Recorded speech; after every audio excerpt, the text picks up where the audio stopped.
தருகிறேன், நீ கேட்கிறாய் நான் தருகிறேன். நீ வீட்டுக்குள்ளே வந்ததுமே உன்னை கட்டி பிடித்துக் கொள்வேன். நீ கட்டிக்கொள்ள உன்னை மெல்ல என்னை பக்கம் கூட்டி செல்வே. நான் மறுப்பேன் முதல் தடவை, தலை குனிவேன் மறுதடவை. நான் பெறுவேன் சில தடவை, பின்பு தருவேன் உன்னகலை.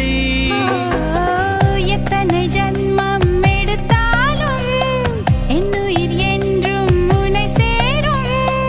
எத்தனை காலம்